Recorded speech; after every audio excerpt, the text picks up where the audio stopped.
Мислам дека ќе се донесе затоа што во изминатите неколку изборни циклуси една од, би рекол, главните поенти на пред се на СДСМ во предизборните кампањи и во оние меѓусебни напади кои што ги имаат со ВМРО беше дека, не знам, членовите, пратениците, функционерите на ВМРО имале двојни државјанства сите.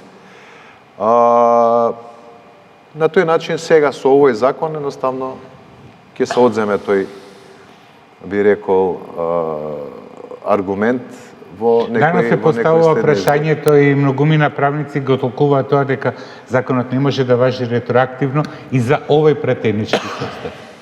Законот ќе важи, значи, од која ќе се донесе за воеднина, што значи ако се донесе хипотетички задутре и ако има избори за една година, ќе важи за тие избори.